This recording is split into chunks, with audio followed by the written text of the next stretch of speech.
Tokoh-tokoh yang gugur dalam peristiwa pemberontakan G30S PKI disebut sebagai pahlawan revolusi.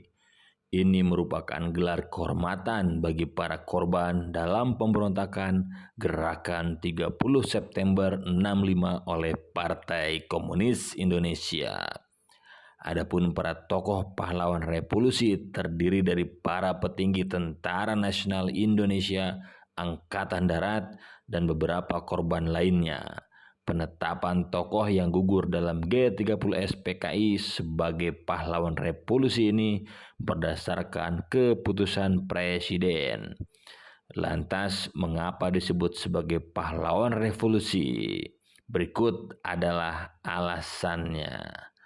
Menurut situs Kementerian Pendidikan dan Kebudayaan, pahlawan revolusi adalah gelar yang diberikan oleh pemerintah Indonesia kepada sejumlah perwira TNI yang gugur dalam peristiwa G30S PKI. Para tokoh yang gugur dalam tugas diberikan kenaikan pangkat luar biasa sebagai pahlawan revolusi. Penetapannya sebagai pahlawan revolusi berdasarkan keputusan Presiden tahun 65. Selanjutnya, sejak ditetapkannya Undang-Undang Nomor 20 Tahun 2009 tentang gelar, tanda jasa dan tanda kehormatan, mereka yang bergelar pahlawan revolusi diakui sebagai pahlawan nasional Indonesia. Tokoh-tokoh pahlawan revolusi merupakan korban G30S PKI yang gugur demi melindungi ideologi negara Indonesia.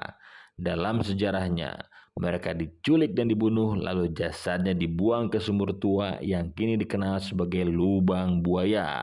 Setelah itu jasad mereka disemayamkan di Taman Makam Pahlawan.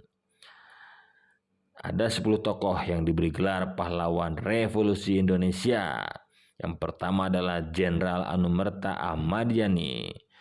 Yang kedua, Letjen Anumerta Suprapto, kemudian Letjen Anumerta S. Parman, Letjen Anumerta M.T. Haryono, Maijen Anumerta D.I. Panjaitan, Maijen Anumerta Sutoyo Siswo Miharjo. Ada pula Brigjen Anumerta Katamso, Kapten Anumerta Pierre Tendian, AIP 2 Anumerta KS Tubun, dan Kolonel Anumerta Sugiono.